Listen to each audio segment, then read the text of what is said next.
Right, so for today's craft, I was looking around at different things about being humble.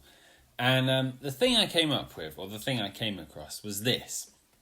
It's a really rubbish pun, which is like a joke with words. And it is, be humble. Be humble. And to do a bee, make a bee. And then I thought, well, what are bees like? Bees are actually quite amazing because bees and other insects work all of their life tirelessly, short life, for the sake of the others around them. They go out and collect all of the nectar, pollen, they create honey in their hive for the sake of the rest of their colony. So they don't put themselves first, they put the rest of their family first. I just thought it was quite amazing. What a great example of humility. And it's a good way for us to remember it because we can think, be humble like the bumble. Okay? Be humble like the bumble.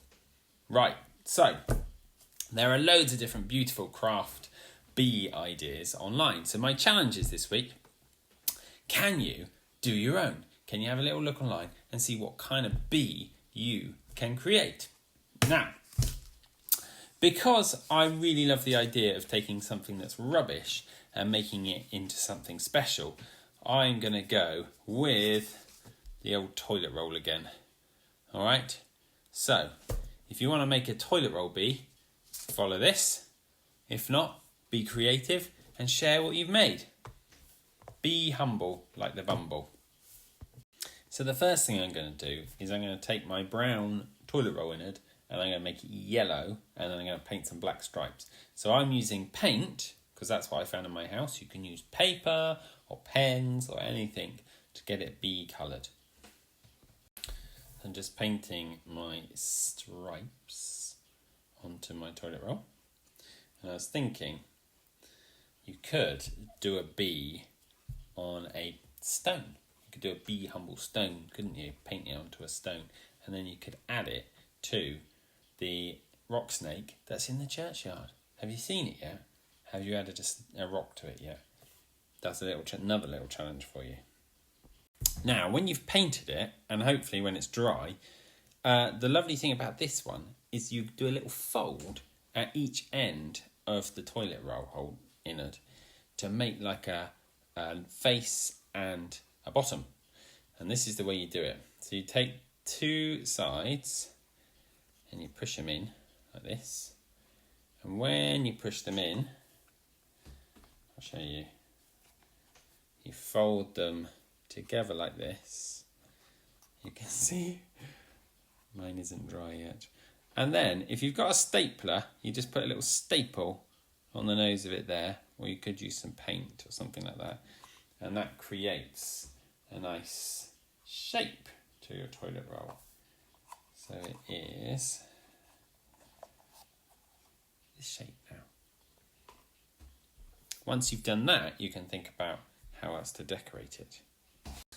Now, so I've just about stapled the front and the back of my bee together. It's not very good because my stapler's not working very well. And then I've made a couple of holes in the top of the bee and put in, well, it's an old hairband. But if you've got pipe cleaners, that's the best thing. But you can use anything that looks like some little antenna. And one more sticking out the back. The abdomen of the bee looks like its bottom for its stinger. And then everything you make looks better with googly eyes. So if you've got any googly eyes, that's what you really, really want. But you can make things that look like googly eyes by cutting out a little circle of white paper and drawing an eye spot in the middle. You see, now adding some googly eyes takes him from looking like a squash toilet roll to an actual creature. Now for legs, if you've got pipe cleaners, that's going to be the best thing, like little fuzzy bee legs. But we haven't got any pipe cleaners in our house, so I'm going for what we do have, which is some paper straws. So I've made some little holes in the side of the bee, and I've poked these straws through, and then I'm going to bend them down to make legs and then paint them black. So there are my legs on, probably not anatomically correct, but I'm pleased with that. And the last thing for a bee is its wings, of course. Now, on the version of this bee I saw on the internet, they did something really nice where they used newspaper. They cut out some newspaper print and used that to make wings, which I thought looked really nice. But I haven't got any newspaper, so I'm just using what I have got, which is some tissue paper. So I've made some tissue paper wings and I'm going to stick them on now with some glue. So there he is, all done. He looks a little bit crazy, doesn't he? But there he is, my little humble bumble. Be humble. Looking forward to see what you create, whether you follow this kind of design or do something entirely different. Have fun though.